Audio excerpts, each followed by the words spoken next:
विश्व का सबसे बड़ा जयंती 14 अप्रैल को मनाया जाता है, जो कि हमारे बाबा साहब भीमराव अंबेडकर का जयंती है।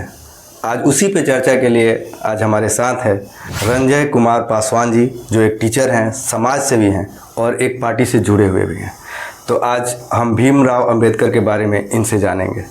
तो सबसे पहले आपका स्वागत है हमारे इस पॉडकास्ट में।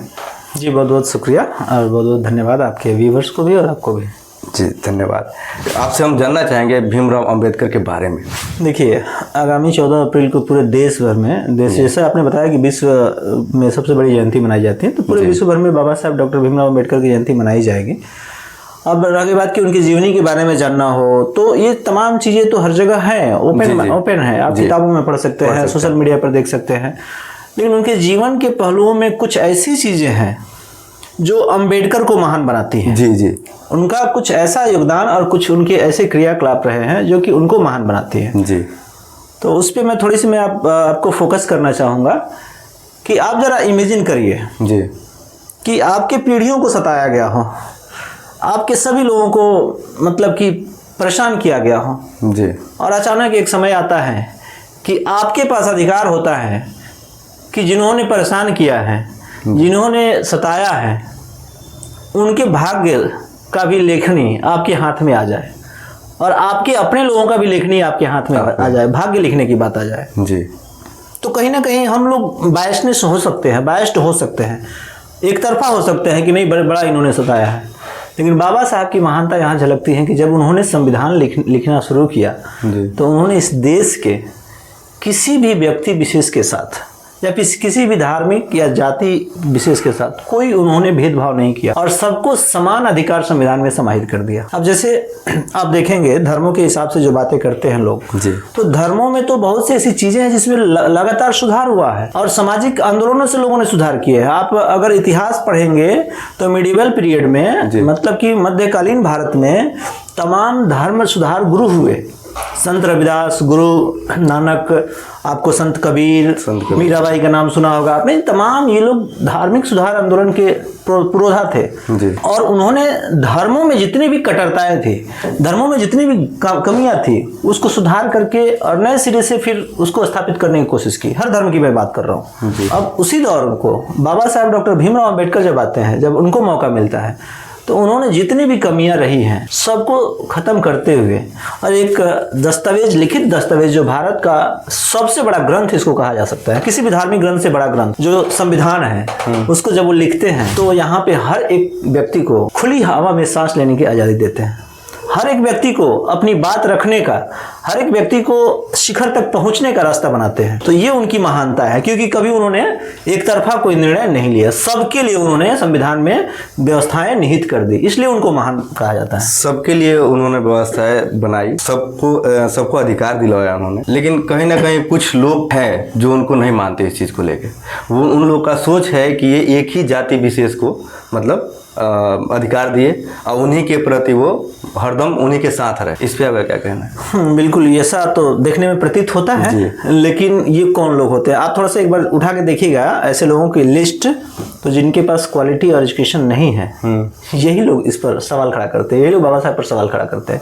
लेकिन आप इंडिया ही नहीं पूरे विश्व के सबसे इंटेलेक्चुअल व्यक्ति की लिस्ट अगर उठा के देखिए, आज के दौर में हर एक व्यक्ति के पास सोशल मीडिया है, वो अध्ययन कर रहा है, वो पढ़ाई कर रहा है। आज के दौर में आप शिक्षा के क्षेत्र में आप देखेंगे सोशल मीडिया पर सबसे फेमस व्यक्ति, जिनके हर एक एजुकेशन को लोग लोहा मानते हैं, विकास देव विकृति को उठा के देख लीजिए, आप खान सर को देख लीजिए, आप अवध ओझा सर को देख लीजिए। ये तमाम ऐसे इंटेलेक्चुअल लोग हैं जो बच्चों को पढ़ाते हैं जी। लेकिन कभी भी इनके बातों में आपने सुना होगा कि अंबेडकर एक तरफा थे? नहीं, कभी नहीं सुना। तो जो इंटेलेक्चुअल लोग हैं या फिर कुछ धर्मगुरु भी आते हैं, इस पर चर्चा करते हैं। आप वो मैं नाम मिस कर रहा हूँ, धर्मगुरु कुछ लोग होते हैं जो बात करते हैं, बाबा साहब की जब बात आती है तो स्पष्ट कहते हैं बाबा साहब पे ऐसा तो कोई नहीं। तो ये पढ़े लिखे लोग ही उनको पहचान पाएंगे। एक आम बोलचाल की भाषा में एक बात कही जा सकती है कि ट्रक का माल टेम्पू में लोड नहीं हो पाता है। तो बाबा साहब की जो विचार हैं वो बहुत वाइड रेंज में है जी। और जो उंगली खड़ा करते हैं, बाबा साहब पर जो उंगली उठाते हैं, वो बहुत ही संकीर्ण लोग हैं। तो उनको अभी शिक्षा और एजुकेशन की जरूरत है। अब जिस दिन वो भी शिक्षित हो जाएंगे, जिस दिन वो भी इतिहास पढ़ लेंगे, मुझे नहीं लगता है कि वो फिर बाबा साहब पर उंगली उठाएंगे, फिर वो कहेंगे कि बाबा साहब दलितों के थे। बाबा साहब दलितों के नहीं थे। बाबा साहब इस देश के रत्न हैं, इस देश के एकमात्र ऐसे व्यक्ति जिन्होंने सबको एक ही धागे में पिरोने का काम किया। इतिहास की सारी कड़ियों को जब जोड़िएगा तो इतिहास में हम लोग पढ़ाते हैं अपने बच्चों को कि इतिहास के मुख्य रूप से 3 काल जो दर्शाता है, एक प्राचीन इतिहास, एक मध्यकालीन इतिहास और एक मॉडर्न इतिहास। हाँ। प्राचीन इतिहास के गुणों को जब देखिएगा तो उसमें कहीं भी कोई रिटन एविडेंस नहीं मिलता है। कुछ आर्कियोलॉजिकल एविडेंस मिलता है जिसको पुरातात्विक सबूत कहते हैं जी। लेकिन मानव की जो उस समय दशा थी वो इतनी डेवलप नहीं थी। मध्यकालीन इतिहास में पढ़ेंगे तो अपने देश में तमाम राजाओं ने यहाँ पे शासन किया। हालांकि प्राचीन इतिहास में भी लोगों ने शासन किया, जिसमें सम्राट अशोक भी थे। जी। मौर्य वंश यहाँ पे शासन किया। लेकिन मध्यकालीन में बहुत से राजाओं ने इस देश पर शासन किया। इस देश को अपने तरीके से उन्होंने ट्रीट किया, अपने तरीके से उन्होंने चलाया और राजतंत्र को पूरी तरीके से यहाँ पे बरकरार रखा। लेकिन बाबा साहब मॉडर्न एज में जब आते हैं तो बाबा साहब डॉक्टर भीमराव अंबेडकर जब संविधान लिखते हैं तो इन सारी कुरीतियों को धाराशाही करते हुए वो एक कलम की ताकत है जी। कहते हैं ना कि अगर आपके पास AK-47 हो तो उसमें जितनी गोलियां हैं एक बार चलाएंगे तो शायद उतने लोग मर जाएंगे, चाहे उतने लोगों को नुकसान होगा हाँ। चाहे उतने लोगों की आप जिंदगी बचा सकते हैं। लेकिन बाबा साहब ने एक कलम चलाया और इस देश के करोड़ों लोगों को उन्होंने अधिकार दे करके आज सुरक्षित कर दिया कि अब तुम पीढ़ी दर पीढ़ी इसका लाभ उठाओगे, पीढ़ी दर पीढ़ी तुमको लोग आगे बढ़ाएंगे। और आज वही है कि 70-75 सालों के बाद इस देश में समानता दिख रही है। संकीर्णता उनके दिमाग में है, जो लोग बाबा साहब पर उंगली उठाते हैं संकीर्णता है, लेकिन अगर समानता भी दिख रही है तो ये संविधान के देन है, क्योंकि इसके पहले ऐसा कभी कुछ इतिहास में तो हमने नहीं पढ़ा है जी। उनके जीवन शैली पे भी अगर बात करें, मतलब उनका जीवन कैसा था उस पर थोड़ा आप हमको बताएं। बाबा साहब का जीवन कैसा था? बाबा साहब का जीवन तो अति दुखमय था। हम और आप केवल कहानियों में सुन लेते हैं कि बाबा साहब को स्कूल के बाहर पढ़ने का मौका मिला। हमने किताबों में पढ़ा है कि बाबा साहब को पानी नहीं दिया जाता था। बाबा साहब धूप में भी बाहर बैठते थे जी। आप जरा कल्पना करिए कि आपका छोटा भाई हो, आपका भतीजा हो, जो भी हमारे व्यूअर्स देख रहे हैं उनके घर के छोटे बच्चे हो, वो अपने बच्चे को स्कूल में भेज दें और उस स्कूल के टीचर अगर ये कह दे कि आपका बच्चा अंदर नहीं बैठेगा, बाहर धूप में बैठेगा, आपका बच्चा पानी नहीं पिएगा, यहाँ पे मटका का पानी पिएगा बाहर का, इसके लिए स्पेशल व्यवस्था है, क्या वो कोई भी पेरेंट्स अपने बच्चों को स्कूल भेज पाएंगे? नहीं भेज पाएंगे। लेकिन आप जरा सोचिए कि बाबा साहब ने कैसे बर्दाश्त किया होगा। एक दिन की तो बात नहीं थी, एक घड़ी की तो बात नहीं थी, बचपन से अगर वो लगातार गए होंगे स्कूल में तो लगातार उनके साथ ये डिस्क्रिमिनेशन हुआ होगा। कैसे झेला था उन्होंने। आप जरा उनकी ताकत को, उस बच्चे के मतलब मजबूती को देखिए। इन सभी चीज़ों को झेलते हुए जब वो अपने एग्ज़ाम में अव्वल आते हैं, पास करते हैं, तो कुछ लोग उस जमाने के जो सही थे, आज भी है जी, उनको स्टाइपेंड देते हैं, छात्रवृत्ति देते हैं, विदेशों तक पढ़ने का मौका उनको मिलता है जी।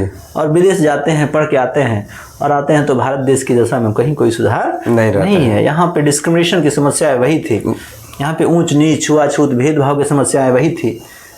फिर वो अपनी जंग लड़ते हैं अपने तरीके से। बाबा साहब की एक बहुत ही मार्मिक स्टोरी है। हमारे अम्बेडकरवादी मिशन के लोग सब इन बातों को कहते हैं। ऐसा उनके जीवन में भी ऐसा एक बार हुआ कि जब वो विदेशों का दौरा करते थे, जब अंग्रेजी सरकार यहाँ पर थी, लेकिन कानून वो लंदन से रह के बनाती थी और यहाँ पे आकर लागू करती थी। तो कानून बनाने के लिए लंदन जाना पड़ता, कानून में बहस करने के लिए लंदन जाना पड़ता। बाबा साहब यहाँ से लंदन तक जाते थे। आपने गोलमेज सम्मेलन का नाम सुना है। बाबा साहब हर बार गए वहाँ पे, यहाँ के दलितों, शोषितों, पिछड़ों लोगों की आवाज़ उठाए वहाँ पे जा करके। और उस परिस्थिति में उनके बेटे का तबीयत खराब होता है, उनके पास पैसा नहीं रहता है, उनकी पत्नी उनको मैसेज करती है, मतलब लेटर, चिट्ठी के माध्यम से। चिट्ठी देर से पहुंचता है, वो देर से वापस लौटते हैं, बेटा का मृत्यु हो चुका रहता है। अब जरा सोचिए कि जो व्यक्ति विश्व के 4 बड़े देशों में पढ़ा लिखा है, जो व्यक्ति सबसे ज़्यादा क्वालिफाइड है, वो व्यक्ति अपने बेटे का इलाज नहीं करा सकता था। क्या उस व्यक्ति के घर में बेटे भूखे मरते? उनकी पत्नी इलाज के अभाव में मरती? लेकिन नहीं, उन्होंने अपने बच्चों को, उन्होंने अपने परिवार को कुर्बान कर दिया इस देश के लिए, करोड़ों करोड़ों युवाओं के लिए, करोड़ों बच्चों के लिए, कि अगर मैं आज ये कानून बना दूंगा तो आने वाले समय में ये बच्चे भूख से नहीं मरेंगे, ये बच्चे बीमारी से नहीं मरेंगे, ये बच्चे कुपोषित नहीं होंगे, इन माँ बहनों की इलाज में की कमी नहीं होगी। आज जो भी सरकारी सुविधाएं हमें मिलती हैं कहाँ से मिलती है? ये राजतंत्र की थोड़ी देन है, नहीं, ये हमारे लोकतंत्र की देन है। और लोकतंत्र की जो दस्तावेज है वो हमारा संविधान है। संविधान ये बाबा साहब की आत्मा है संविधान, देश का ही आत्मा है संविधान अगर देखा जाए। हाँ, ये देश का भी तो आत्मा है। तो बाबा साहब, जब तक इस संविधान में हमें सारी चीज़ें मिल रही है, हम इक्वल हैं, हमें कोई दिक्कत नहीं है। और मुझे नहीं लगता है कि लोगों को इससे तकलीफ होनी चाहिए। जो लोग कुछ छिटाकसी करने वाले लोग हैं उनको तो उनकी संख्या मुट्ठी भर है, चंद मुट्ठी भर है। जो लोग जानते हैं, अभी दिक्कत यह है कि वो लोग चुप हैं। जो बाबा साहब को मानते हैं वो लोग भी चुप हैं, और जो लोग जानते ही नहीं उनको ना वही ज़्यादा। बहुत सारा बातें आती हैं कहने के लिए, तो बहुत सारे लोग कहते हैं कि जो अम्बेडकर जी की पढ़ाई जो हुई थी वो तो ऊंचे कास्ट के जो थे उन्होंने पढ़ाया, उनको पढ़वाया था, जबकि ऐसा देखा जाता है कि वो एज ए स्टाइपेंड छात्रवृत्ति के तौर पे उनको मिला था, जो लंदन में जाके पढ़ते थे। हर कोई, आपके पड़ोस का बच्चा अगर मैट्रिक पास कर जाएगा तो कल क्या कहिएगा, बेटा जाओ तुम इंटर में एडमिशन कराओ, क्या दिक्कत है? सही बात, पैसा कम पड़ रहा है, हम दे रहे हैं। बच्चा तेज होगा तब ना भेजिए, तेज होगा तब ना भेजेंगे। सही बात है। तो बाबा साहब के साथ अगर किसी ने ऐसा मौका दिया, नाम तो आता है जी, बाबा साहब के इतिहास में से कुछ लोगों का नाम आता है, वो उनको गुरु भी मानते हैं जी। ज्योतिबा फुले को अपना गुरु मानते थे, छत्रपति साहू जी महाराज को वो अपना गुरु मानते थे, क्योंकि उन लोगों ने मदद किया उनका। तो उस हिसाब से तो ये कोई बहुत, ये तो कॉमन चीज़ है, ये होता ही है, मदद करने वाले लोग आए जाते हैं। और वो एक सितारा जो चमक रहा है, जिसको उम्मीद है कि सितारे से हमें कल रोशनी मिलेगी जी, उन्होंने उस सितारों को संजोया, उसका लाभ मिला इस देश को। आज यह देश अगर विश्व में पुनः फिर अगर विकासशील है, पुनः बड़े बड़े देशों को टक्कर दे रहा है, तो ये 70-75 सालों के संविधान की वजह से दे रहा है। क्योंकि संविधान के पहले आप देखिएगा इतिहास में, तो इस देश में तमाम लोगों ने कब्जा किया। यहाँ पे अरबी आए, यहाँ पे फारसी आए, यहाँ पे हुड़ आए, पुर्तगाली आए, यहाँ पे तमाम लोग आए, यहाँ पे शासन किए, यहाँ के लोगों को लूटे। लेकिन जब से संविधान बना है तब से किसी की हिम्मत नहीं है कि इस देश पर बुरी नज़र से देख सके। ये है संविधान की ताकत, इस देश के तमाम करोड़ों लोगों की ताकत। ये दलित जो शब्द है हमारा, चाहे अछूत और हरिजन नाम दिया गया, इस चीज़ को भी हरिजन भी नाम दिया गया। इस तीनों के बारे में आपका क्या राय है? देखिए, हरिजन शब्द तो महात्मा गांधी जी ने उन्होंने ये बात कहा था। ऐसा है कुछ दस्तावेजों में कहानियाँ, एक मतलब रिटन एविडेंस है कि उन्होंने एक, जैसे कि गोलमेज सम्मेलन में बाबा साहब वहाँ गए ना जी, तो उन्होंने कहा कि ठीक है आप हमें आज़ाद तो कर रहे हैं, ठीक है आप देश को आज़ाद तो कर रहे हैं, लेकिन किसको आज़ाद करेंगे? आप जिसको गुलाम बनाए हैं उनको आज़ाद करेंगे कि उन गुलामों के जो गुलाम हैं उनको आज़ाद करेंगे? अब इस बात को ऐसे समझिए जी कि जिनके पास यहाँ पे ज़मीनें थी, जो जमींदार थे, जो राजा थे, अंग्रेजों के आने से उन्हीं को दिक्कत हुआ। हाँ, झांसी की रानी लक्ष्मीबाई ने आंदोलन छेड़ा तो भारत को आज़ाद करने के लिए छेड़ा था। वो जिस अपने राज्य को आज़ाद की राजा थे उसको आज़ाद करने के लिए उन्होंने छेड़ा, क्योंकि इतिहास गवाह है कि भारत जब तक संविधान नहीं बना, या भारत तो था लेकिन सभी राज्यों के अलग अलग सीमाएं, राजा थे, अलग अलग राजा थे। तो उन लोगों ने अपने राज्यों को बचाने के लिए जंग छेड़ा जी कि अंग्रेजों ने वहां तक, चलिए हम मानते हैं कि उनके शान में कोई कमी नहीं रही, अपने शान और शौकत के लिए उन्होंने जान दिया। ऐसे राजा आकाश की रानी लक्ष्मीबाई की तरह या फिर तमाम जो लड़े उनकी तरह राजा रहते तो अंग्रेज कभी यहाँ से चले गए रहते। लेकिन ये छिटफुट लड़ाई लड़े इन लोगों ने अपने राज्य को बचाने के लिए। 1857 से शुरू होती है इस तरह के विद्रोह हर जगह पे, और धीरे धीरे जब अंततोगत तो अंग्रेजों ने कहा कि ठीक है हम देश को आज़ाद करेंगे, तो उसी समय बाबा साहब ने पूछा कि देश को आज़ाद करिएगा तो किसको आज़ाद करिएगा? वहां पर जिसको आपने गुलाम बनाया है या फिर आपके गुलामों के जो गुलाम है उनको आज़ाद करिएगा। उन लोगों को अजीब लगा, हम तो पूरे भारत को गुलाम बनाए हैं जी। तो नहीं सर, पूरे भारत के गुलाम आप नहीं बनाए हैं, वहाँ के कुछ लोगों को आपने गुलाम बनाया है, और उन गुलामों के भी गुलाम है जो उनके घरों में चौकी बर्तन करते हैं, उनके घरों के कचड़े उठाते हैं, उनके लिए अधिकार नहीं है रोड पे चलने का, उन्हें पानी पीने का अधिकार नहीं है, उनकी व्यवस्था कौन करेगा? सही बात है। तो उन्होंने कहा कि अगर ऐसा है तो एक रिपोर्ट लाई जाए वहाँ की कि क्या वाकई में वहाँ पे डिस्क्रिमिनेशन होता है।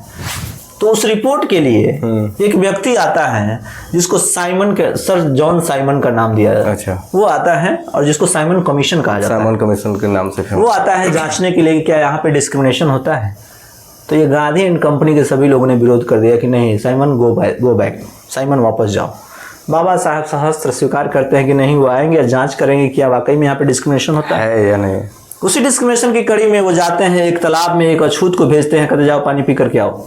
अछूत जाता है पानी पीने, कुछ लोग देख लेते हैं, उसको मारते पीटते हैं, कहते हैं कि देख लो इस तालाब में ये अछूत पानी नहीं पी सकता। एक और एग्जाम्पल उन्होंने दिया कि फिर एक कुत्ते को भेजे, कुत्ता गया पानी पी रहा है, कोई नहीं कुछ बोला। बताइए। उन्होंने कहा कि देखा यहाँ पे एक कुत्ता पानी पी सकता है उस तालाब में, लेकिन अछूत पानी एक इंसान पानी नहीं पी सकता। यही तो है हमारे यहाँ की दुर्दशा। तो उन्होंने कई ऐसी बातें मानी। गांधी जी को इस बात का डर हो गया कि जिन अछूतों को इन्होंने मतलब वर्ल्ड लेवल पे बता दिया है उनके साथ हमें समायोजन करना पड़ेगा। तो उन्होंने हरिजन उद्धार आंदोलन चलाया, हरिजनों को कल्याण के लिए मंदिरों तक पहुंचाने का मैंने उन्होंने कहा कि ये लोग सब हरिजन हैं, जो अछूत है ये हरिजन है। हरिजन उनके सेंस में था कि भगवान के लोग हैं। हाँ। और वो जानते थे कि भगवान के नाम पर हिंदू समाज के लोग सबकी पूजा करते हैं अभी भी पत्थर से लेकर के एक मूर्ति से लेकर के बड़े मंदिर से सबकी पूजा करते हैं। तो भगवान के नाम पर शायद दलितों की भी पूजा होनी शुरू हो जाएगी, तो ये संबंध अच्छा बन जाएगा। लेकिन महज उनका यह एक छलावा था बाबा साहब की मेहनत को ख़त्म करने का। लेकिन वहाँ पे पढ़े लिखे लोग बैठे थे, उन लोगों ने कहा कि अब बाबा साहब जो आप चाहते हैं वैसा करिए, हम करेंगे, संविधान बनवाएंगे, उसमें लागू करवाएंगे आपके। कई ऐसे नियम भारत में तो आज भी चलते हैं जो कि अंग्रेजों ने लागू किया था। जैसे डॉरी सिस्टम जो है ये सती प्रथा को खत्म करने का काम अंग्रेज के शासनकाल में हुआ था। और आज भी कोई महिला सती नहीं हो सकती, वो कानून है वही कानून है। अलग तरीके से है, लेकिन वो है। ऐसे ही कानून को बहुत लोग हैं जो कहते हैं कि बाबा साहब लिखे क्या, उसको तो कॉपी करके इन्होंने रख दिया। तो डेफिनेटली अंग्रेज आए तो उन्होंने पढ़ने का अधिकार दिया जी। अंग्रेज आए तो यहाँ पे जहाँ तहाँ उनको तो भाई कर्मचारी की जरूरत थी, तो उनको पढ़ने लिखने वाले व्यक्ति चाहिए चाहिए था, तो उन्होंने पढ़ने का अधिकार दिया। चलो भाई कोई भी पढ़ेगा। अंग्रेजों को इस बात का थोड़ी मतलब है कौन गरीब है कौन क्या है, उनको तो इंसान से मतलब था। तो उन्होंने पढ़ने का मौका दिया। तो अब कोई कह रहे कि बाबा साहब ने पढ़ने का मौका क्यों दे दिया। आज जो लोग कहते हैं कि बाबा साहब अंग्रेजों के बनाए हुए कानून को भी कुछ रखे हुए हैं, ऐसा बहुत, तो हम कह रहे हैं कि उन्हीं का तो अनुसरण आप भी करते हैं। आज चाहते हैं कि हम अमेरिका की तरह आगे हो जाए। आप क्यों चाह रहे हैं अमेरिका की तरह आगे हो जाए? आप चाहिए ना कि हम पुराने जमाने में चले जाएं, पुराने जमाने में मोबाइल फोन यूज करना सब बंद कर दें। जो डेवलप्ड हैं, जो सभ्यता बढ़ चुकी है, उस सभ्यता का नकल तो हर कोई करता ही है। तो ये लोग अगर अपने ही बच्चों को, जो लोग विरोध करते हैं ना, वो लोग खुद अपने बच्चे को विदेश भेजते हैं पढ़ाने के लिए। उनको अगर चाहिए तो भारत में गुरुकुल सिस्टम बना करके पढ़वाए भाई। काहे अपने बच्चों को विदेश भेज रहे हैं, लंदन अमेरिका क्यों भेज रहे हैं? तो हमें अगर दुनिया से टक्कर लेना है तो दुनिया की तरह सोचना पड़ेगा। बाबा साहब ने वही चीज़ कहा कि मैं किसी देश के स्थिति को इस तरीके से नहीं जानता हूं कि वहाँ के लोग कितने मजबूत हैं, हम इसलिए भी देखना चाहेंगे कि वहाँ की महिलाएं कितनी मजबूत हैं। महिलाएं कितनी मजबूत हैं। तो अपने देश में तो महिलाओं को तो कोई अधिकार ही नहीं था। अपने देश में महिलाओं को कोई अधिकार नहीं थे। तो बाबा साहब डॉक्टर भीमराव अम्बेडकर ने हिंदू कोड बिल को लेकर के आंदोलन किया, यहाँ तक इस्तीफा दे दिया। फिर बाद में उसको नेहरू एंड कंपनी के लोगों ने उसको लागू किया, एक दो बार करके धीरे धीरे, चूंकि तब तक मैसेज चली गई थी दुनिया में, अपने देश में, कि भाई महिलाओं के अधिकार की लड़ाई बाबा साहब ने लड़ा था। बाबा साहब उसी लिए इस्तीफा दिए हैं। फिर मजबूरी थी उनको, तो उन्होंने हिंदू कोड बिल लाया और उसमें महिलाओं को सारा अधिकार दिया। उसमें हम देखे थे विकास देवीकृत, वो अपने एकेडमी में बता रहे थे इस चीज़ को, लड़कियों को बताए कि तुम लोग को सुबह उठ के उनका पैर छू के प्रणाम करना चाहिए जिन्होंने तुम्हें अधिकार दिया कि तुम आज पढ़ रही हो। अब वही तो मैंने कहा कि इस देश का जो इंटेलेक्चुअल व्यक्ति है, जिसको आप जानते हैं कि ये बहुत पढ़ा लिखा है, वो व्यक्ति अगर कह दे कि बाबा साहब गलत है तो हम भी कहना शुरू कर देंगे। लेकिन ये टपोरी और झोला छाप लोग अगर कहेंगे बाबा साहब ने गलत किया है, बाबा साहब को ज्ञान नहीं था, मैं उनकी बातों को नहीं मानता हूँ, क्योंकि ये उनके बस की बात नहीं है। भीमराव अम्बेडकर जी और ये महात्मा गांधी, कैसा रिश्ता था इनका? हाँ देखिए, भीमराव अम्बेडकर और महात्मा गांधी दोनों आदमी इस देश के बेहतरी के लिए लड़ाई लड़ रहे थे, इसमें कहीं कोई डाउट नहीं है। लेकिन भीमराव अम्बेडकर इस देश के करोड़ों दलित, पिछड़े और शोषितों को समान स्थिति में लाने की लड़ाई लड़ रहे थे। और महात्मा गांधी को इस चीज से मतलब था कि यह देश केवल आजाद हो जाए, इस देश पर अंग्रेजों का हुकूमत न रहे, फिर जैसे राजतंत्र था वैसे ही बना रहे। उनके सिद्धांत से तो यही। हाँ, उन्होंने कई ऐसे सामाजिक सुधार किए, लेकिन एक चीज समझने की जरूरत है जी। जैसे मैंने आपसे जिक्र किया कि भक्ति आंदोलन में संत रैदास, संत कबीर और गुरु नानक जैसे लोगों ने सुधार जब करना शुरू किया तो धार्मिक सुधार तो हुआ, लेकिन उनके जाने के बाद से वो फिर उसमें कट्टरता और जटिलता आ गई, आने लगा। क्योंकि उन लोगों ने केवल अपनी पीढ़ी तक ही सुधार किया। जैसे मैं हूँ, 50 लड़कों को पढ़ाता हूँ तो 50 लड़कों का कल्याण कर सकता हूँ जी जी। लेकिन मैं अगर कोई ऐसा कानून बना देता हूँ कि ये 50 लड़के हर साल पढ़ेंगे तो मेरे ना रहने पर भी उसका लाभ मिलते रहेगा। ये बाबा साहब ने किया। महात्मा गांधी अपने उम्र तक ही जो कर पाते वो कर पाते। उनका जो सिद्धांत था जी जी। कि हम सबको, हे राम, हम सबको इक्वल करेंगे, वो तभी तक था जब तक वो थे। लेकिन बाबा साहब ने जो संविधान बना दिया उसमें कहा कि नहीं, अब हम नहीं भी रहेंगे ना तो ये सब लोग इक्वल होंगे, आज नहीं तो कल होंगे, सब समानता आएगी और देश मजबूत बढ़ेगा। ये उनका सिद्धांत था। दोनों में ये अंतर था। तो अभी का जो उस टाइम का उनका सोच था, जो उनका विचार था, अभी जो चल रहा है टाइम, कितना बदलाव आप देखते हैं इसमें? अब देखिए, अब हम जैसे लोग, दलित समाज से आने वाले लोग आपके साथ बैठ करके पॉडकास्ट दे रहे हैं हम लोग आपस में बैठ के बातें कर रहे हैं। ये देखिए कितना बढ़िया आपने यहाँ पे सोफा दिया है हमको। हमें तो कभी खाट पे भी नहीं बैठने दिया था। अब बदलाव क्या चाहिए? ये तो बाबा साहब का देन है। ये देन है बाबा साहब का, सही बात है उनकी। ऐसे हम तो अपना एक छोटा से शहर का रहने वाला छोटा व्यक्ति अपना एग्जाम्पल दे दिया हूँ, लेकिन आज देश की सर्वोच्च पद पे जो आसीन है, राष्ट्रपति, महामहिम राष्ट्रपति जी, तो ये तो बाबा साहब का देन है। तो बदलाव तो होना है। संविधान जब तक रहेगा तब तक बदलाव होते रहेगा, समानता आते रहेगी। फिर अगली पीढ़ी है, फिर हो सकता है कि कुछ लोग मतलब कि शिक्षा क्या, बाबा साहब ने कहा था कि शिक्षित बनो जी। हो सकता है कि आप आज के दौर में देख लीजिए, जो शिक्षित बन गया है वो सबसे आगे है। तो अभी आप बात की राष्ट्रपति का, तो अभी के जो समाज है, अभी का जो समाज है, जैसे कि मंदिर का उद्घाटन हुआ, चाहे जो भी है, बहुत सारा ऐसा नेता जाते हैं मंदिर में, उसके बाद उसका शुद्धिकरण होता है। तो आप कह रहे हैं पढ़े लिखे आदमी, उसमें पढ़े लिखे ही रहते हैं, पंडित जी हो चाहे जो भी है, कास्टिज्म से कोई मतलब नहीं है, लेकिन पढ़ा लिखा भी आदमी अगर ऐसा कर रहा है, उसके बारे में आप क्या कहेंगे? नहीं, ऐसा तो पढ़ा लिखा वो नहीं कर सकता है, वो पढ़ा लिखा नहीं होता है। वो देखिए, पढ़ाई का एक अलग अलग स्टैंडर्ड है जी। अब जैसे कि आप सीबीएसई बोर्ड से पढ़ते हैं, आप बिहार बोर्ड से पढ़ते हैं जी, तो बिहार बोर्ड और सीबीएसई बोर्ड का सिलेबस में हल्का सा अंतर तो है। लेकिन कोई किसी ऐसे बोर्ड से पढ़िएगा कि जिसका टोटल चीज ही अलग है, उसका थीसिस ही अलग है, उसका सिद्धांत ही अलग है, और पढ़ करके आप कुछ भी बन जाइएगा, तो वो सीबीएसई बोर्ड वालों को टक्कर नहीं देगा, सीबीएसई बोर्ड वाले की तरह सोच नहीं रखेगा। नहीं। हम इस बात को आपने कहा कि पढ़े लिखे लोग हैं, ठीक है, आचार्य करके गए होंगे, ठीक है, वो ऐसा घटना करते हैं, उनको ऐसा लगता है कि भाई मनुस्मृति से देश चलना चाहिए, उनको ऐसा लगता है कि हिंदुइज्म द बेस्ट।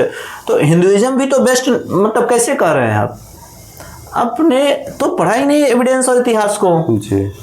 इस विश्व में जब से सभ्यताएं शुरू हुई हैं, आइए थोड़ी सी इतिहास की बात कर लें। विश्व में जब से सभ्यताएं शुरू हुई है तो 12,000 साल पहले से तो सेटलमेंट का ये चीज़ दिखता है इतिहास में। 12,000 साल मात्र पहले से लोग सेटलमेंट करके रहना शुरू कर, गांव बसा के रहना शुरू किए थे। उस समय साइंस इतना डेवलप नहीं था, तो उस समय कोई व्यवस्थाएं नहीं थी, कोई लिखित एविडेंस नहीं था। अशोक के काल में ब्राह्मी लिपि के माध्यम से कई ऐसी चीज़ें, इंस्क्रिप्शंस लिखे गए, शिलालेख लिखे गए, कुछ दीवारों पर, कुछ पत्थरों पर, कुछ चट्टानों पर लिखे गए, वो जहाँ तहाँ दिखता है। सिंधु घाटी की सभ्यता जो 6,000 साल पहले की थी, उसमें कुछ पिक्टोग्राफिक लैंग्वेज देखने को मिलता है, जो पिक्चर से दर्शाता है कि ये इस चीज़ की मांग कर रहे हैं। उसमें भी कोई मतलब लिपि नहीं थी इस तरह का, लेकिन जो है उसको भी डिकोड नहीं किया जा सका है। तो इन सारी चीज़ों को आप जब पढ़िएगा तो इसमें कहीं भी हिंदुइज्म का जिक्र नहीं है। हिंदुइज्म शब्द का भी जिक्र किसी ग्रंथ में बता दीजिए। रामायण आपने, हाँ, रामायण आपने देखा हो तो उसमें क्या हिंदू शब्द का इस्तेमाल हुआ है कभी? ये सवाल तो है। पार्लियामेंट में भी एक बार रामविलास पासवान जी का हम देखे थे, हाँ। तो उन्होंने सबके सामने ये बोला था कि हाँ। हिंदू शब्द का कहीं जिक्र है ही नहीं, बिल्कुल नहीं। वेद में चले जाइए, रामायण में चले जाइए, वेद पुराण जो है, वेद पुराणों की जो कहानियां आती हैं, इसको लोग मौखिक मानते हैं, इसका कोई लिखित एविडेंस नहीं है। हाँ, 1300 ईस्वी में यानी कि मिडिएवल पीरियड में जब लिखने की व्यवस्थाएं मजबूत हो गई जी तब जाकर के पुरानी कथाओं को लिखा गया इधर और कहा गया कि ये कथाएं इतना 1000 साल पुराना है, कथा है। लेकिन उन्हीं सब चीज़ों को अशोक के सम्राट अशोक के काल में, बुद्ध के काल में वो सब जातक कथाओं के रूप में सम्मिलित हैं। आप जब पढ़िएगा बुद्ध के जातक कथाएं तो कभी कोई जातक कथाएं कृष्ण लीला से मिलता है, कोई महाभारत से मिलता है, कोई रामायण से मिलता है।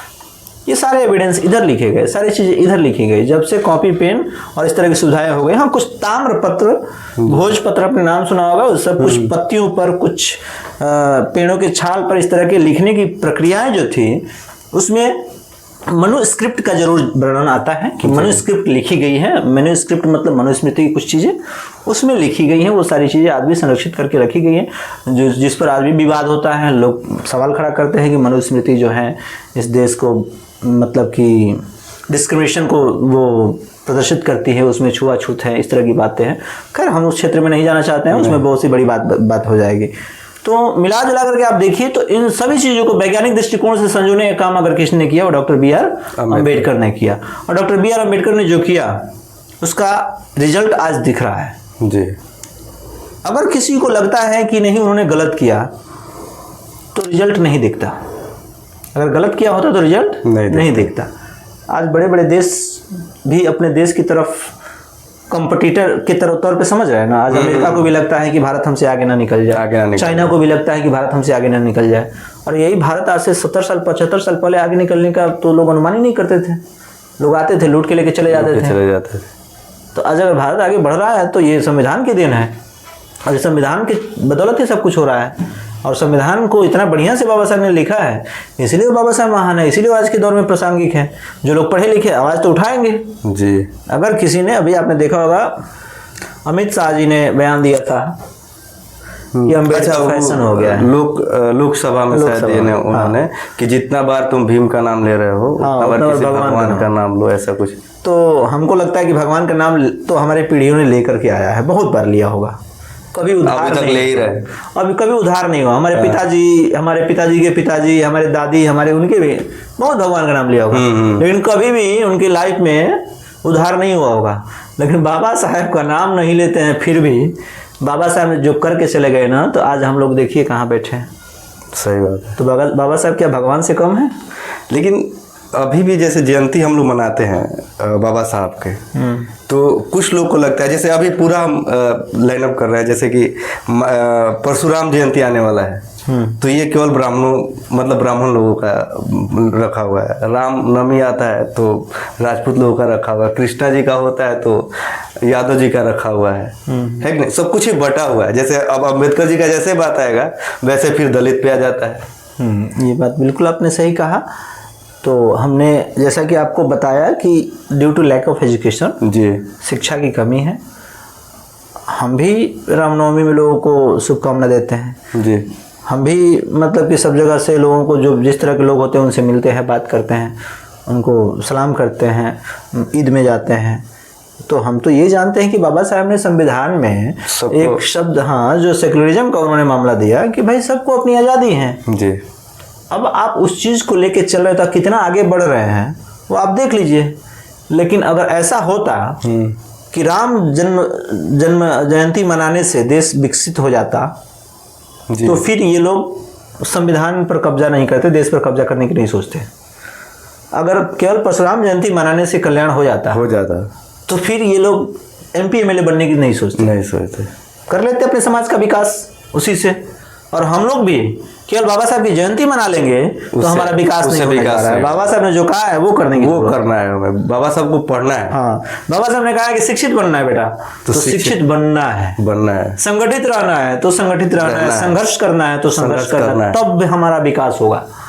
तब हम उनके पथों पे, मतलब उनके पथ पे चलने लायक होंगे। उनके मनाने से ये जय भीम, ठीक है, जयंती के बहाने कुछ कहानियां जान लेते हैं, उनके दुखों को समझ लेते हैं, महसूस करते हैं, अपने बच्चों को प्रेरित करते हैं कि बच्चे आगे बढ़े, पढ़ें। ये तो बिल्कुल प्रेरणा तो मिलती है जयंती से, ये फायदा होता है कि प्रेरणा मिलती है। लेकिन जब तक उस प्रेरणा को अपने जीवन में आत्मसात नहीं करेंगे तो फिर जयंती मनाने का हमको कोई फायदा नहीं होगा।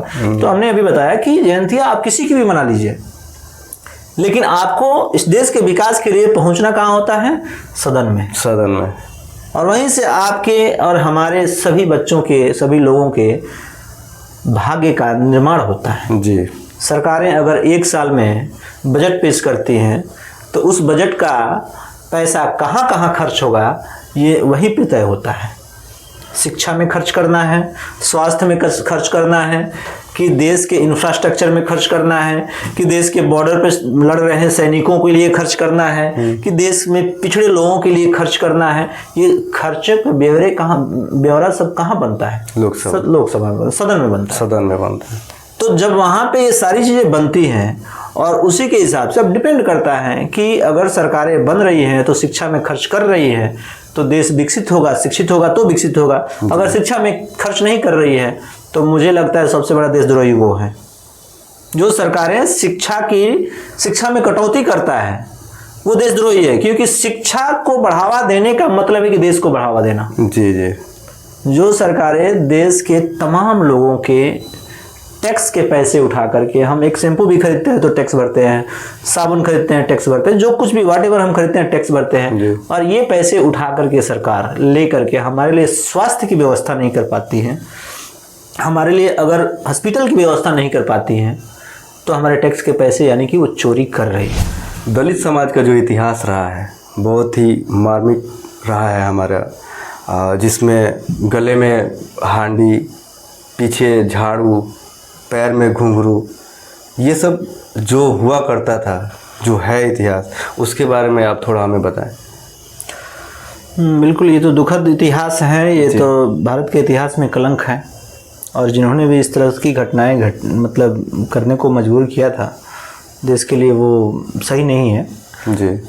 तो इस तरह की मुख्य रूप से जो घटनाएं देखने को मिलती है वो महाराष्ट्र, साउथ के जो है, और साउथ में भी, हाँ साउथ के लोकेशन में भी मिलती हैं, क्योंकि वहाँ पे वर्चस्व की लड़ाई इस तरह की थी।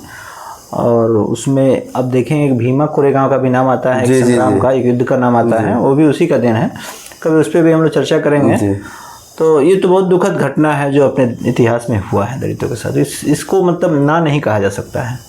दूसरी बात, ये तो हम लोग इतिहास में भी पढ़ते हैं। दूसरी बात कि आप जब देखिएगा कि ह्यूमन सेटलमेंट जब इस देश में हुआ था तो सबसे पहले मैदानी इलाकों में हुआ था जी। आप इंडिया के नॉर्थ साइड में, जिसमें बिहार, आपको बिहार से लेकर के आप चले जाइए उत्तर प्रदेश, हरियाणा, पंजाब, राजस्थान, फिर उधर आपको पश्चिमी पाकिस्तान जो अभी पाकिस्तान है जी। वो लोकेशन, और उत्तराखंड, ये सारे लोकेशन पे सेटलमेंट सबसे ज़्यादा था। लोगों की आबादी बहुत ज़्यादा थी क्योंकि यहाँ पे नदी था, यहाँ पर मैदानी इलाका था, फसल उपजाने के लिए व्यवस्थाएं थी जी। तो सबसे ज़्यादा शुरुआती के दिनों में लोग आए और इन्हीं जगहों पर शासन किए, इन्हीं जगहों से राज भी किए। आप देखेंगे इतिहास में मगध जो अपना बिहार है, तो मगध जो बहुत बड़ा साम्राज्य हुआ करता था, जो एक समय मौर्य वंश के शासनकाल में वो आपको अफगानिस्तान तक फैल गया था। अखंड जो भारत, हाँ, जो अखंड भारत जिसको कहते हैं। आज पाकिस्तान भले ही हमारे हिस्से से टूटा हुआ है, लेकिन अफगानिस्तान भी मगध के अंडर में था। इधर आप साउथ में चले जाइए तो कलिंगा जाकर के वहाँ पे युद्ध करना पड़ा था। तो उधर के जगहों पर जो राजा थे, जो आबादी थी वो कम थी, तो वहाँ पे जो आबादी कम थी तो वो सारी चीज़ें उस समय कम्युनिकेशन के बहुत बड़े माध्यम नहीं थे जी। नॉर्थ तक सारी बातें नहीं पहुँच पाती थी। बीच में आप भारत के मतलब कि भौगोलिक चीज़ को देखेंगे, भौगोलिक स्थिति को देखेंगे तो बीच में जो डेक्कन प्लेट्यू का जो इलाका है ये पठारी इलाका है और यहाँ पे आबादी कम थी, और जो नॉर्थ का इलाका है ये मैदानी इलाका है, यहाँ पे आबादी ज़्यादा थी। तो यहाँ पे लगातार विदेशियों का आक्रमण होते रहा, ये लोग यहाँ से चलते रहे, जाते रहे। लेकिन आप साउथ की तरफ जाते हैं वहाँ तक विदेशी नहीं पहुँच पाते थे जी।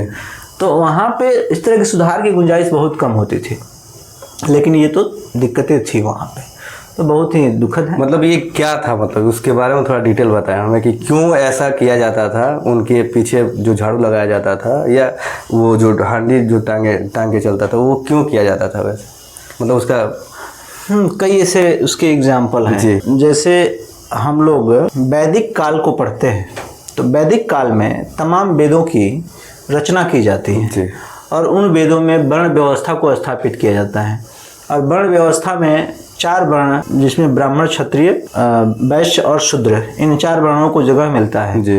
और एक होता है उसमें अति शूद्र, जी, जो कि इन 4 वर्णों से अलग था, वो दलित। 4 के बाद भी था। हाँ, अति शूद्र उसको कहते। हम तो 4 ही जानते थे कि 4 ही था। नहीं, वो दलित था जी, जो इन 4 से अलग था। उसको वो गुलाम था, वो समझिए कि उनका गुलाम था। जी। अच्छा, गुलाम भी उनको बनाया गया, क्योंकि अब इससे भी पहले आप जाइएगा 4000 से 6000 साल पहले का, तो सिंधु घाटी की सभ्यता का जिक्र आता है। जी, आता है। सिंधु घाटी की सभ्यता के बारे में इंटर में आप जाइएगा तो खूब बढ़िया से पढ़ने को मिलेगा। सवाल उस पर खड़ा हो जाते हैं कि ये सभ्यता थी तो ये सभ्यता नष्ट कैसे हुई। तो उसमें कई इतिहासकार अपना अलग अलग मत रखते हैं। कुछ लोग कहते हैं कि जंगलों में आग लग गया होगा, सभ्यता नष्ट हो गई होगी, यहाँ से लोग पलायन करके कहीं और चले गए। कुछ लोगों का कहना था कि सिंध नदी में बाढ़ आई, पानी ज़्यादा बढ़ गया तो आसपास की सारी चीज़ें नष्ट हो गई, फिर यहाँ से लोग पलायन करके कहीं और चले गए। लेकिन जब मोहनजोदाड़ो की खुदाई होती है जी, तो वहाँ पे मतलब मृतकों के नरकंकाल मिले थे। अब मोहनजोदाड़ो का मतलब होता है मुर्दों का टीला, इसलिए उसका नाम मुर्दों का टीला रखा गया था। हाँ, जो नरकंकाल मिले, उन नरकंकालों का जब अध्ययन किया गया, जब आर्कियोलॉजिकल डिपार्टमेंट के जितने भी एंथ्रोपोलॉजिस्ट थे उन्होंने जब अध्ययन किया तो उन्होंने देखा कि भाई जी इन मतलब कि ये जो हड्डियां हैं ये टूटी नहीं है, हड्डियों को काटा गया है। तो काटा किससे गया है? उस समय सिंधु घाटी जो सभ्यता थी वो पसार युग से गुजर रही थी। पसार काल में अपने यहाँ पत्थरों का इस्तेमाल होता था, जो औजार बनता था। हाँ, जो भी हथियार था। तो पत्थरों के औजार से तो हड्डियों को काटना संभव नहीं है। नहीं। तो तत्कालीन सभ्यताओं को पढ़ा गया कि उसी समय इस विश्व में और कहाँ कहाँ सभ्यता थी।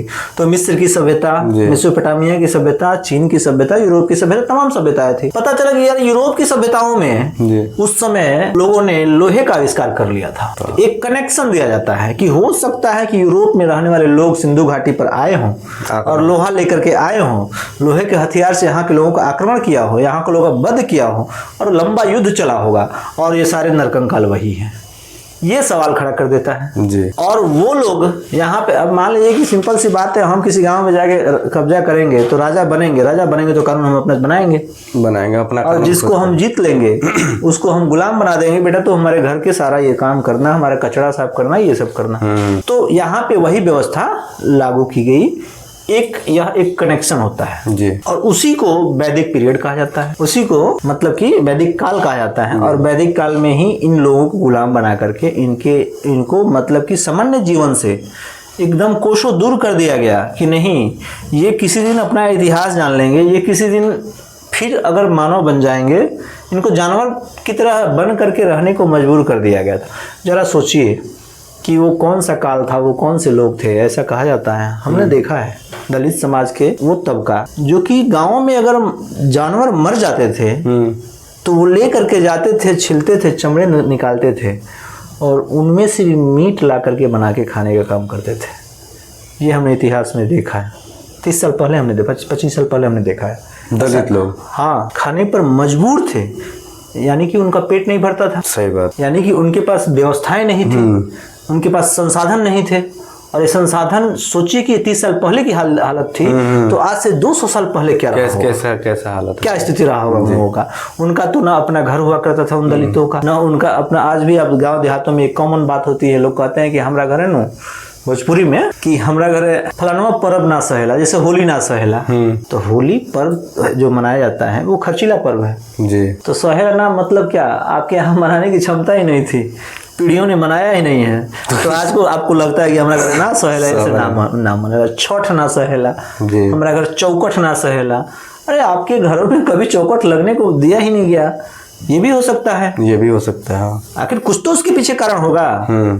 भगवान किसी को पनिश नहीं कर सकता है। नहीं, भगवान की जब सब वंशज है तो भगवान किसी को पनिश नहीं कर सकता है। अगर ये विधि बना था, ये नियम बना था, तो भगवान ने नहीं बनाया होगा, उस शातिर लोगों ने बनाया, जिन्होंने इस देश पर इन बहुजन लोगों के साथ, इन दलितों के साथ लंबे समय तक अत्याचार करके शासन किया।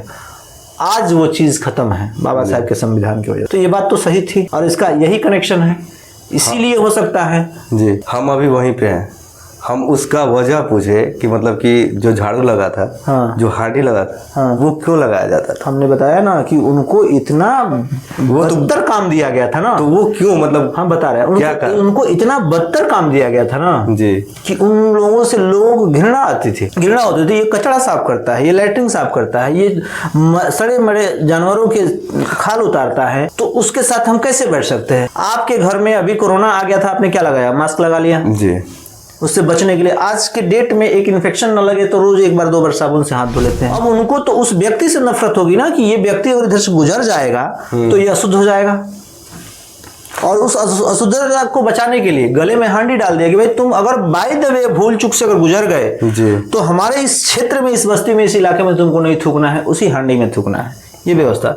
कमर में झाड़ू बांधने का और ये गले में घंटी बांधने का रिकॉर्ड इसलिए भी कहा जा सकता है। आज देखेंगे अगर बैल चलता है ना तो उसके गले में घंटी लगाया जाता है ताकि सामने वाले को पता चल जाए कि पीछे से बैल आ रहा है, हम साइड हो जाए। जी। इनके साथ भी वही व्यवस्था था कि दलित को अछूत आ रहा है, पहले से ही साइड हो जाए। हाँ, पहले से या तो साइड हो जाए या तो उसको उधर से ही बोल दे तुम्हारा इधर से रास्ता नहीं, उधर रास्ता नहीं, खुद ही गुलाम बनाए। हाँ। खुद ही उस अवस्था में उनको डाल दिए। हाँ। खुद ही उनसे घृणा भी की, उनसे घृणा भी किए, खुद ही उनको जो अछूत भी बना दिए, अछूत भी बना दिए।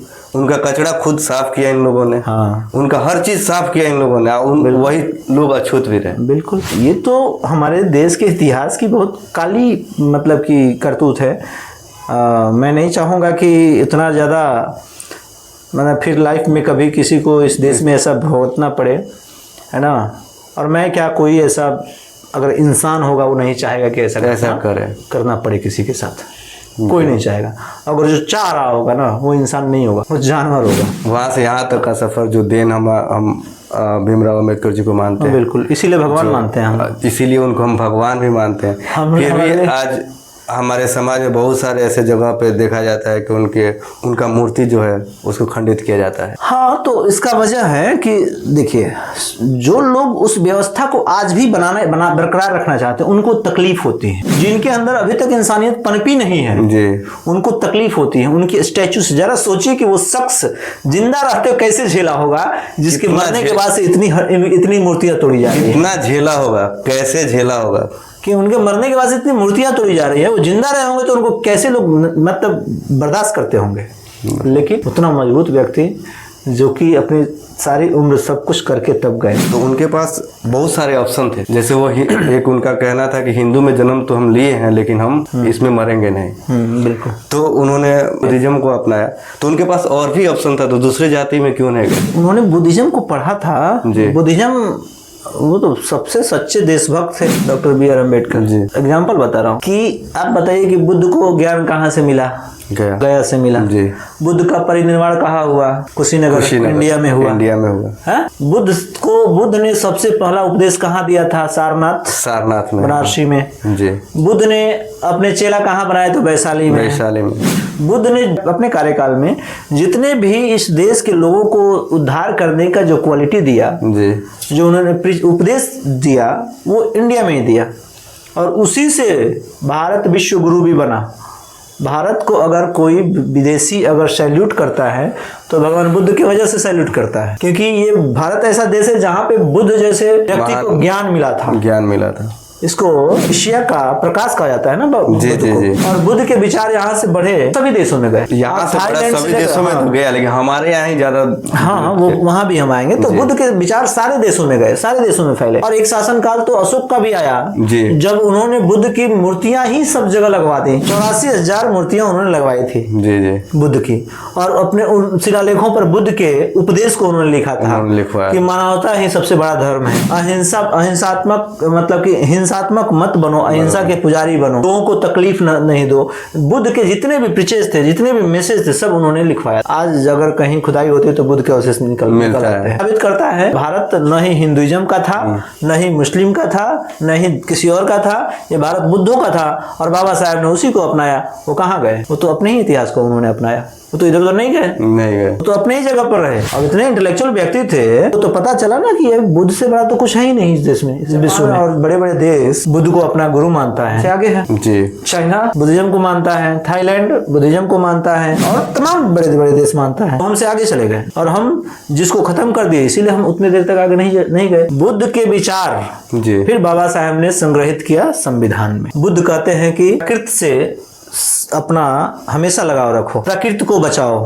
आज हमारा संविधान भी कहता है एक पेड़ काट के दिखाइए, आपके ऊपर FIR हो जाएगा। FIR हो जाएगा। हरा पेड़ नहीं काट सकते। आपको बताने की जरूरत नहीं है, आपको पकड़ के डाल दिया जाएगा। आप जा करके मिट्टी काट लीजिए ना कहीं, और अगर वो गलत तरीके से आप उसका मिट्टी का खनन कर रहे हैं, आपके ऊपर FIR हो जाएगा। आप किसी चलते हुए कुत्ते को अगर मार दीजिए, उसकी मृत्यु हो जाए, आप एक डाली तोड़िएगा। यानी कि अब देखिएगा तो बुद्ध के सारे विचार संविधान में है जी जी, कि आप आप हिंसा कर ही नहीं सकते। हिंसा को उन्होंने मना किया था। संविधान भी कहता है कि हिंसा नहीं करना है। हर जगह संविधान कहता है कि हिंसा नहीं करना है। अभी का टाइम में आए तो अभी भी मतलब ऐसे लोग हैं जो जाति बताने में शर्माते हैं। अपना जाति मतलब खुल के नहीं बतलाते हैं कि हम इस जाति से है, इस धर्म से है। देखिए, इस देश की यह दुर्भाग्य है कि आज के दौर में लोगों ने सब चीज को, हर चीज को जातियों में बांट दिया है, धर्मों में बांट दिया है। अभी एक दिन मैं एक रील देख रहा था कि एक लड़का तरबूज लेकर के जा रहा था, तो उसको जितने भी लोग मिलते थे उसको सलाम अलैकुम करते थे। अच्छा, काट दे। कंफ्यूज था जी कि भाई मैं तरबूज लेके जा रहा हूँ, लोग मुझे सलाम क्यों कर रहे हैं जी। परेशान था वो। दिखाता था कि अरे देखो मेरे हाथ में धगी, मैं हिंदू हूँ, मुझे सलाम क्यों कर रहे हो। बाद में उसको एहसास हो, तेरी ये तो मैं तरबूज लेके जा रहा हूँ, तो लोगों को लग रहा है कि मैं रोजा खोलने जा रहा हूँ, मैं मुसलमान हूँ। तो इतना हद तक लोगों के दिमाग में डाल दिया गया कास्टिज्म और रिलीजन। आप जरा कल्पना करिए कि कितना ये खराब है। अब जो लोग अच्छा व्यक्ति हैं वो अपने आप को इसी से तकलीफ महसूस करता है कि मैं अगर बताऊं कि मैं हिंदू हूं तो कहीं ना कहीं किसी मुस्लिम को ऐसा न लगे कि ये हिंदू है। इसलिए वो सोचता है कि नहीं भाई मैं इंसान हूं, मैं जाति नहीं बताऊंगा।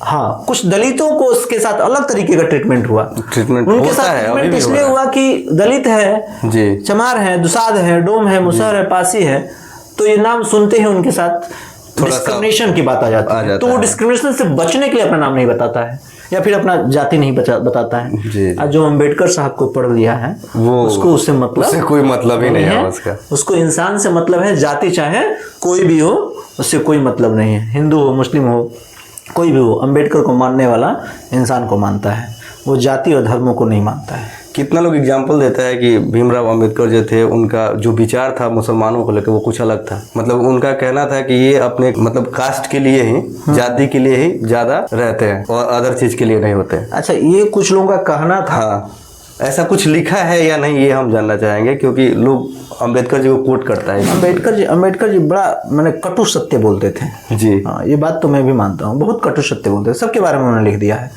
ऐसा नहीं है कि मनुस्मृति को उन्होंने छोड़ा है, ये पार्ट ऐसा नहीं है कि हिंदुइज्म को उन्होंने छोड़ा है, और ऐसा नहीं कि उन्होंने बुद्ध को भी ये किया और सबको उन्होंने कोट किया। जी जी, ठीक है। अब उस सिरे में बिल्कुल उन्होंने कुछ ऐसी बातों कही है कि हिंदू मुस्लिम समाज को सुधारने की जरूरत है।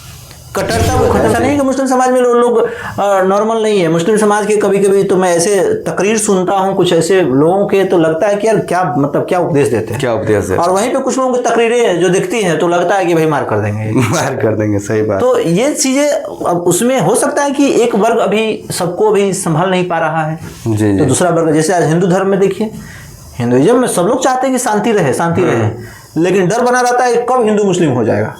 ये कौन लोग हैं जो हिंदू मुस्लिम करना चाहते हैं?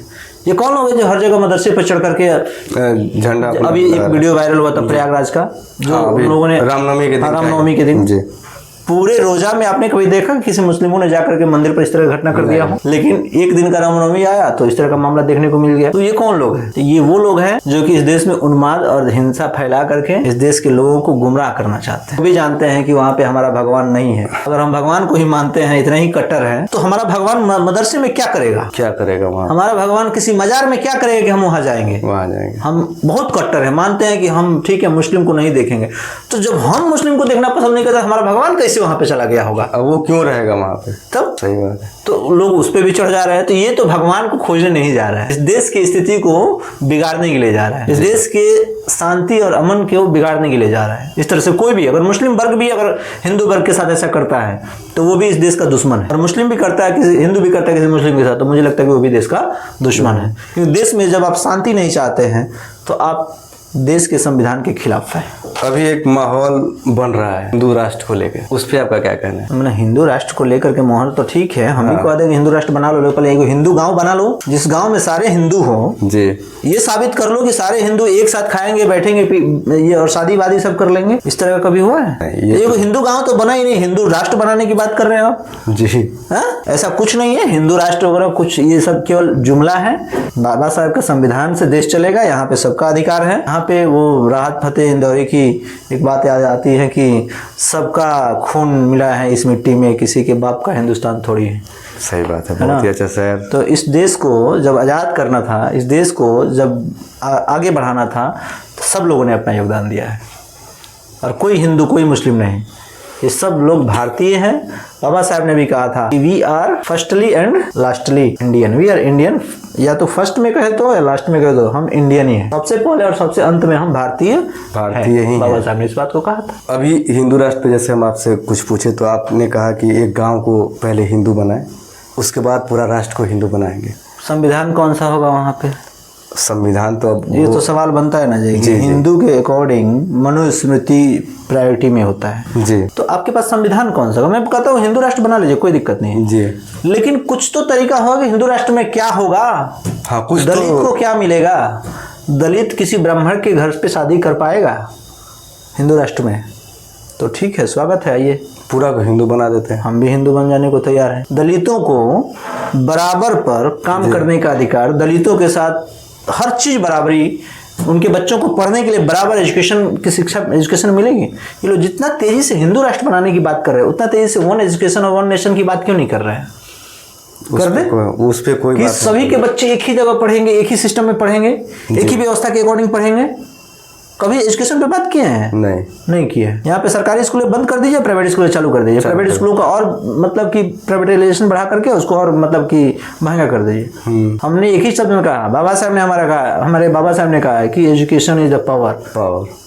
एजुकेशन सबसे बड़ा पावर है जी, जिससे कि आप अपनी सफलताओं की कोई भी चीज़ों को पूरा कर सकते हैं, अपनी इच्छाओं की कोई भी सफलता पूरी कर सकते हैं, जो कुछ भी आप चाहते हैं। तो एजुकेशन के क्षेत्र में आप काम नहीं कर रहे हैं। आप ऐसा कभी कोई प्लान नहीं करें कि देश में एजुकेशन हो। और उनका 1000 लोगों का हिंदू परिवार, स्वागत है, बने।